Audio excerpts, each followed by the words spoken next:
Eu acho que seria interessante hoje, ao invés de a gente já começar a conversar sobre o tema, a gente falasse por algum tempo antes de ir para os outros temas. Por discussão, eu não entendo apenas o responder a uma certa pergunta feita a mim, mas sim a explorarmos juntos o problema respectivo. Quer dizer, eu não farei a exploração no seu lugar porque você e eu vamos investigar juntos e esclarecermos juntos cada problema ou questão do que vamos conversar no dia de hoje. Para discutirmos de uma maneira verdadeiramente inteligente e significativa, nós temos de abandonar completamente a ideia de que há aqui alguém que sabe e que você não sabe. Isso é, que o orador sabe e vai te indicar o que se deve fazer. Muito ao contrário. Aqui não há autoridade alguma. E eu considero essa uma das coisas principais que todos nós devemos compreender. Que toda forma de autoridade é um empecilho à investigação. E para podermos discutir inteligente e profundamente, se torna necessário rejeitar toda espécie de asserção, de dogmatismo, abandonar toda e qualquer teoria. Porque tudo isso impossibilita a exploração. E é o que vamos fazer aqui hoje. Vamos explorar. Portanto, não há ninguém que diz eu sei, nem ninguém que diz eu não sei, me ensine. Não há o ensinar, só há o aprender. Quando uma pessoa se limita a afirmar que um outro sabe e que um outro alcançou a realidade, essa pessoa não pode aprender. Mas se vocês e eu nos juntamos para aprender, desaparece então de todo a questão da autoridade. Não há então um indivíduo que assume uma certa posição e um outro indivíduo que se constitui como um mero seguidor. E dessa maneira fica impossibilitada a investigação da verdade. Com isso em mente, vamos discutir no sentido de que entendemos essa palavra após uma pequena conversa. Creio que a maioria de nós percebe a necessidade de uma revolução radical, de que resulte uma nova dimensão no pensamento, de que comecemos a pensar num nível completamente diferente, pois de modo nenhum podemos continuar como estamos e sempre estivemos, ou seja, repetindo um padrão e funcionando dentro dos seus limites. O comportamento ou conduta restrita a um conceito, seja o chamado conceito religioso ou político, seja do centro, da extrema esquerda ou da extrema direita, o funcionar dentro de um padrão constitui uma continuidade do que foi. E eu penso que a maioria de nós está bem consciente de que essa revolução de repetição não é a verdadeira revolução. Se observa no mundo, talvez seja ainda melhor ver isso nesse país. A deterioração que está invadindo todos os níveis da nossa existência. E observando esse fenômeno, sem emoção nem sentimentalidade, nós somos naturalmente levados a investigar se não existirá um caminho diferente. Uma maneira diferente de considerar o problema da existência e das relações humanas. Se não haveria a possibilidade de uma revolução que projete todo o processo do pensar numa dimensão inteiramente nova. Em primeiro lugar, eu acho que a maioria de nós, tanto aqui como fora daqui, no mundo, se apresenta bem clara a necessidade de uma mudança profunda, uma mudança radical no comportamento humano, nas relações humanas e, portanto, no pensar humano. Mas como? De que maneira e em que nível vai se realizar essa revolução? Você vê o que está acontecendo nesse país? Industrialmente, talvez esteja progredindo muito, cientificamente, um pouco atrasado, bastante à retaguarda, quiçá do Ocidente, mas moral, intelectual e religiosamente, ele se acha estagnado. Eu não estou falando nada de estranho, nada de injurioso, porque se trata de um fato óbvio, de algo cotidiano. E se observa também que a mente, o próprio cérebro, se tornou mecânico e, portanto, ele se tornou repetitivo.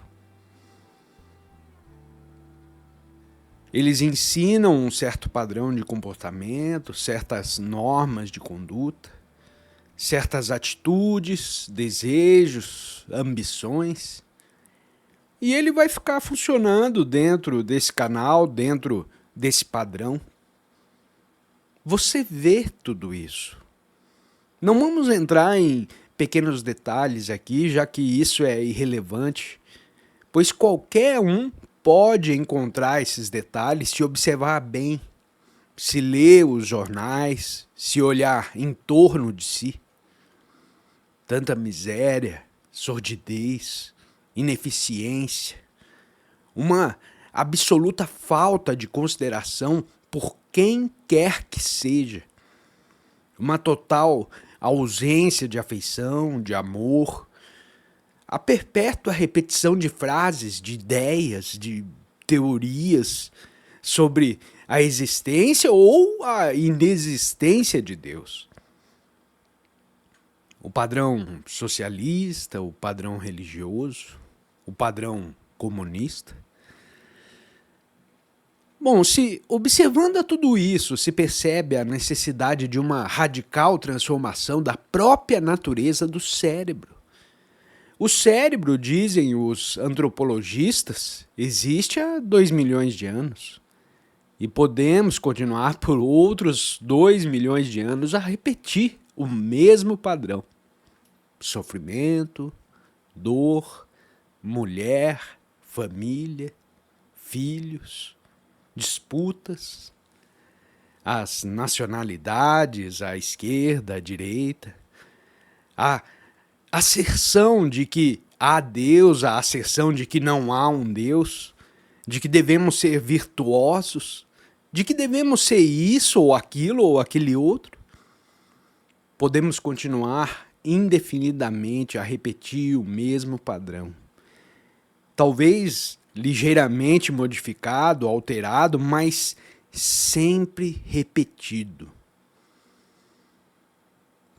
Pode-se, portanto, ver que a própria natureza do cérebro deve passar por uma tremenda revolução. Uma revolução que te interessa. Não na qualidade de indivíduo unicamente interessado no seu pequeno cérebro, porém na qualidade de ente humano. Eu não sei se pode diferenciar entre o indivíduo e o ente humano. Eu, pelo menos, quero diferenciar. Sempre que falamos a respeito de mudança, nos referimos à mudança individual. Isso é, você muda e eu mudo, promovendo uma diferente atividade, estabelecendo um diferente padrão no nosso insignificante cérebro. E cada um de nós, como indivíduo, numa certa posição, num certo estado de relação. Como um indivíduo que vive a lutar e a lutar para se tornar um pouco melhor, para possuir um pouco mais de caráter, um pouco mais de inteligência, ser um pouco mais bondoso, ter um emprego melhor, como um indivíduo a funcionar na estreita esfera de sua própria consciência. É isso que em geral se chama um indivíduo. E se nessa existência insignificante e condicionada, a pessoa se torna um pouco atenta, vigilante, ela trata de fazer alguma coisa, a fim de provocar alguma transformação por ação da vontade, do controle, da repressão, e fica perenemente a fazer alguma coisa dentro da sua limitada esfera da sua própria existência. É isso que chamamos o indivíduo em oposição ao coletivo, sendo este a multidão, a sociedade, a nação, a raça, e etc, e etc.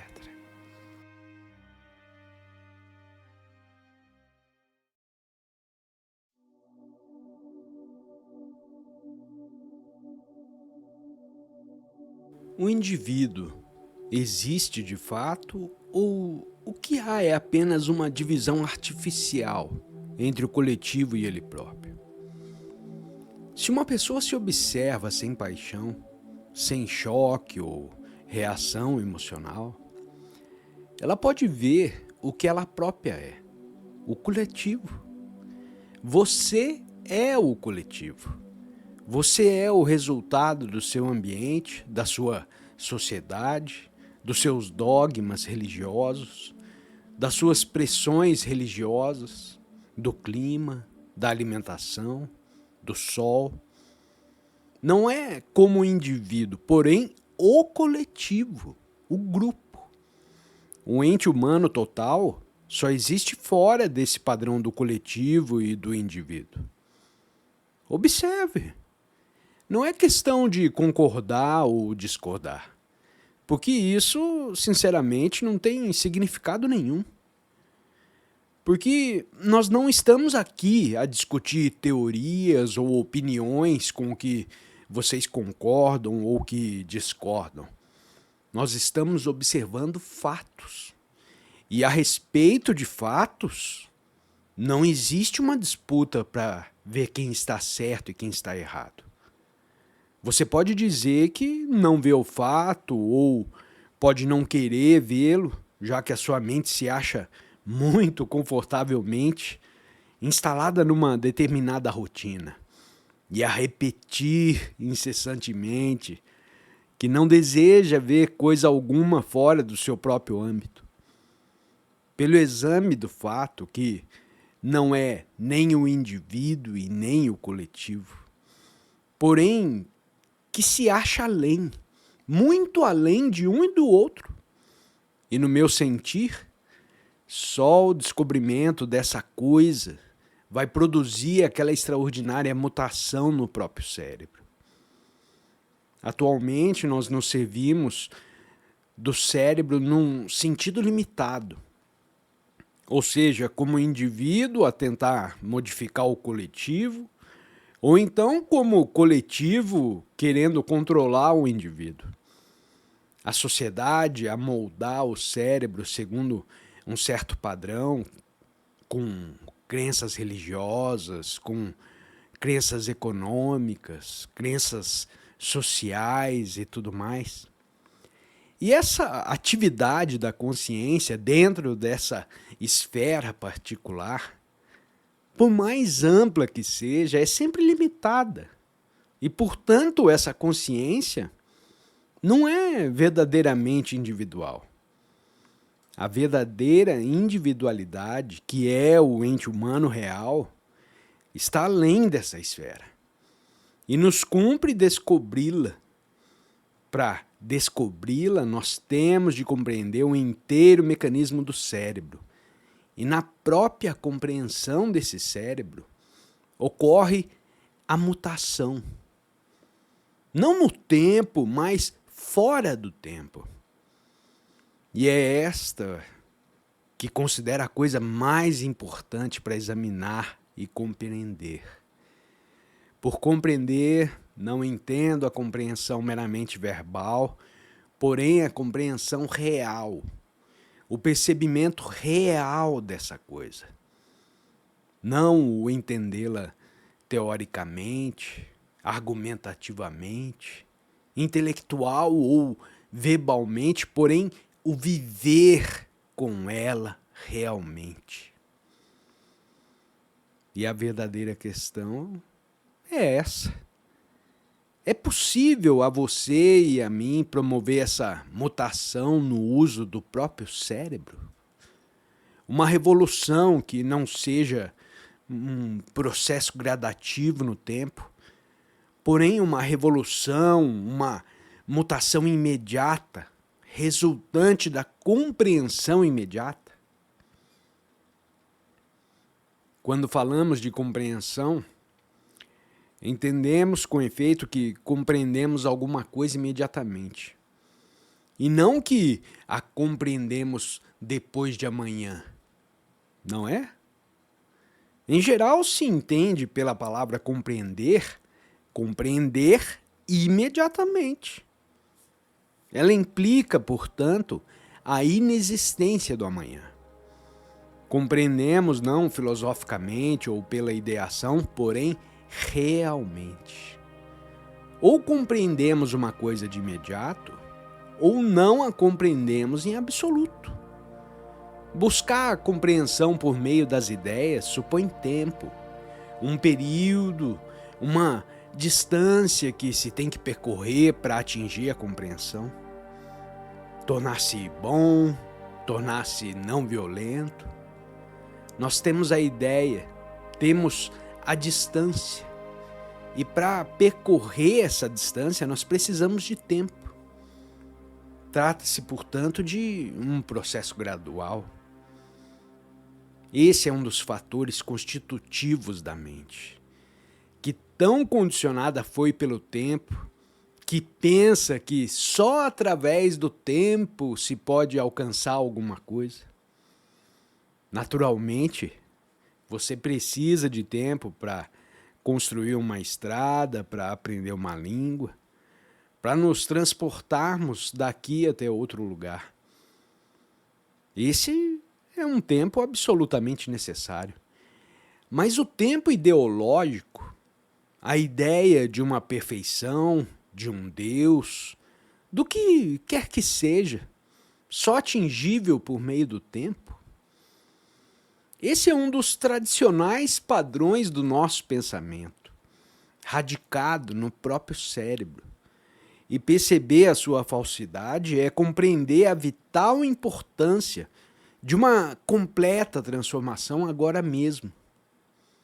Eu não sei se você já refletiu nisso. Se o amanhã não existe realmente, psicologicamente, interiormente, então a sua atenção se acha toda inteira no presente.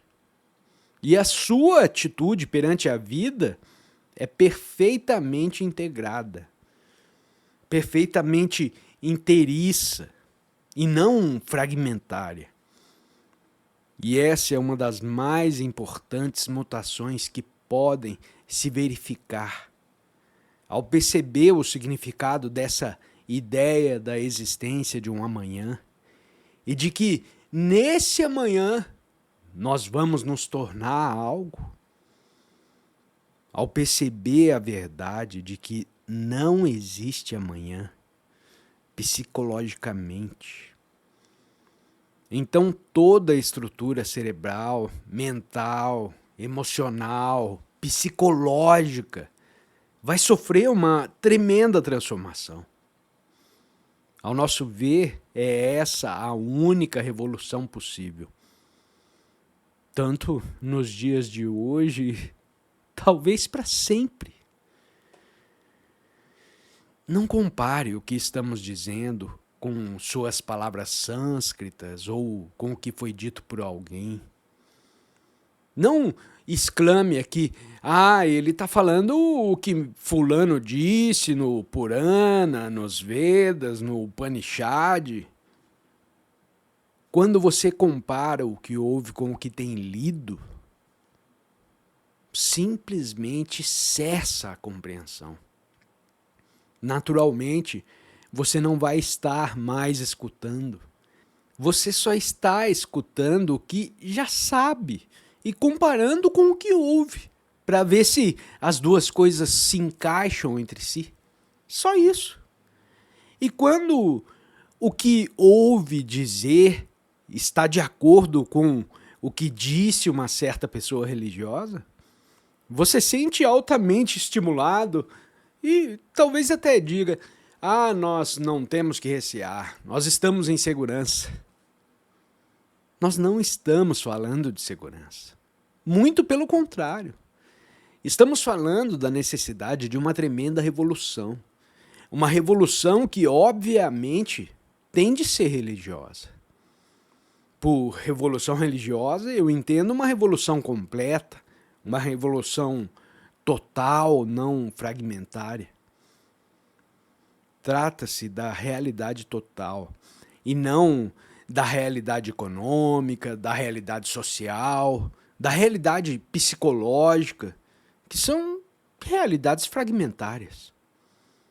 Toda revolução fragmentária só levará à repetição do que foi apenas modificado. Isso tem sido provado repetidas e repetidas vezes. A Revolução Francesa, a Revolução Comunista. Essas revoluções sempre retornam ao velho padrão, ao ponto de partida. Após o massacre de milhões de pessoas, eles voltam ao mesmo e antigo padrão, num nível um pouco mais alto ou talvez até um pouco mais baixo. Então, observando não apenas a você mesmo, mas qualquer revolução social ou econômica, observando sem ideias e nem teorias, você vai chegar sem dúvida a compreender a necessidade de uma completa mutação na mente, no cérebro, para se proporcionar ao homem uma existência pacífica, tendo em vista não só a ameaça de uma guerra, a ameaça de uma bomba atômica, senão todas as estúpidas divisões nacionais e religiosas. E é difícil perceber a extraordinária importância dessa mutação. Não para o indivíduo, mas para o homem como um todo. O homem significa você e não o indivíduo. Nesse homem é necessário se verificar uma completa revolução. Mas então, como você pode promover essa revolução?